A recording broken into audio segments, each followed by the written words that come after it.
Saviez-vous que les Britanniques avaient pris le contrôle total des Gurudwaras sikhs et lorsque les Sikhs ont organisé une manifestation contre cette situation, les Britanniques ont tué des centaines de Sikhs avec des mitrailleuses?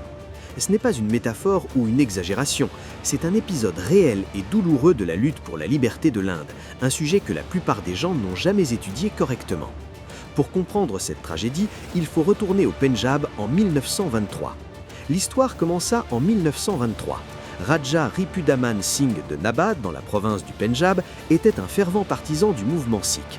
Il portait un turban noir en signe de protestation contre le massacre de Nankana Sahib.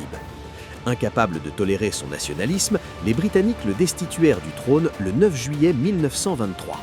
En signe de protestation contre cette destitution injuste du Maharaja, le comité Shiromani Gurudwara Parbandak, le SGPC, a déclaré le jour de Naba.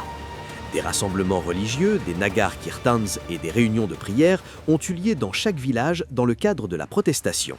Jaito est devenu le centre le plus important et le plus actif de ce mouvement de protestation, où la lutte de la communauté sikh pour la non-violence, l'unité et la protection des droits religieux s'est puissamment reflétée.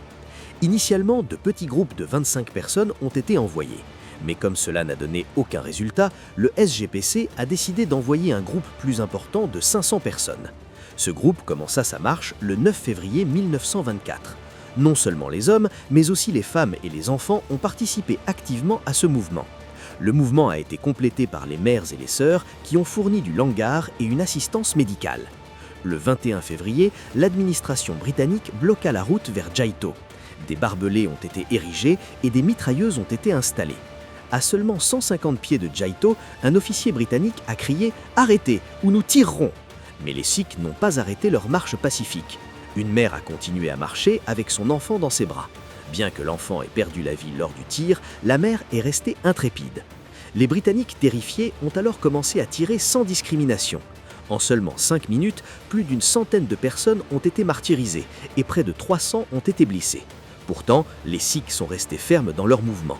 Finalement, après le sacrifice de 17 groupes de martyrs et une longue lutte de près d'1 an et 10 mois, le gouvernement britannique fut contraint de se rendre. Le projet de bois Sikh Gurudwara a été adopté le 7 juillet 1925. Le contrôle des Gurudwaras passa dans les mains du comité Shiromani Gurudwara Parbandak. Pour commémorer cette victoire historique, la communauté sikh a récité 101 Akampat, récitation continue du gourou Granth Sahib. Le mouvement Jaito est alors devenu bien plus qu'un mouvement, mais un symbole inoubliable de courage civil et de protection des droits religieux.